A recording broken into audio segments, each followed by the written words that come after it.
Dear viewers, আসসালামু আলাইকুম। আশা করি সবাই ভালো আছেন, সুস্থ আছেন। চলে আসলাম আপনাদের সবার পছন্দের ক্লাসরুম ল্যাঙ্গুয়েজের চতুর্থ পার্টের ভিডিও নিয়ে। গত 3টি পার্টে আমি গ্রিটিংস, এফিশিয়েন্ট এক্সচেঞ্জ এবং বিগিনিং অফ দ্য ক্লাসে কী ধরনের ক্লাসরুম ল্যাঙ্গুয়েজ উপযোগী তা শেয়ার করেছি। যদি কেউ মিস করে থাকেন তাহলে আমার পেজটি ভিজিট করে দেখে নিতে পারেন। তো আজকের ভিডিওতে আমি classroom language for setting and activity অর্থাৎ কোনো একটা নির্দিষ্ট কাজ করার সময় যে সকল ক্লাসরুম ল্যাঙ্গুয়েজ উপযোগী তার একটি চার্ট আপনাদের সাথে শেয়ার করব। তাহলে আসুন মূল ভিডিও দেখে নেওয়া যাক। List of some classroom language for primary school of Bangladesh.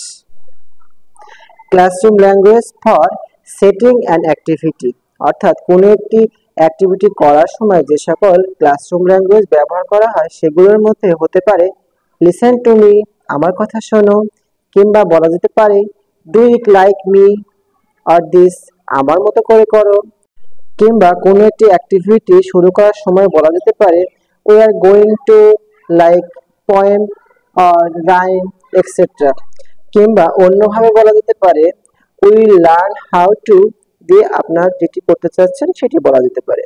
এছাড়া এটি করার জন্য কি কি জিনিস দরকার সেটি বলার ক্ষেত্রে বলা যেতে পারে you need pencil or ruler, কিংবা অন্য যে কোনো কিছু দরকার হলে সেগুলোকে পরপর বলা যেতে পারে।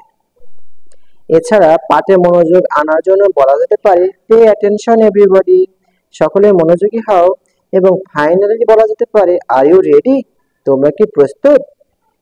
পরবর্তীতে অ্যাক্টিভিটি শুরু করানোর জন্য বলা যেতে পারে নাও স্টার্ট, এখন শুরু করো, কিংবা ডু ইট নাও, এখন করো, কিংবা যদি এমন কোনো প্রয়োজন পড়ে যে প্রথমে বলবে তারপরে লেখার কাজ তাহলে বলা যেতে পারে ফার্স্ট সে দেন রাইট, প্রথমে বলো এবং পরে লেখো।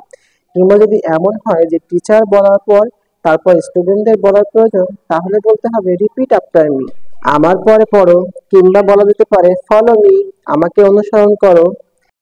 এছাড়া অনেক সময় একটি কথা একের অধিক বা স্টুডেন্টদের কাছে শোনার প্রয়োজন পড়ে, সে সময় বলা যেতে পারে সে ইট এগেন প্লিজ, দয়া করে এটি আবার বলো, কিংবা বলা যেতে পারে ওয়ান মোর টাইম প্লিজ, দয়া করে আর একবার, এভাবে বলা যেতে পারে।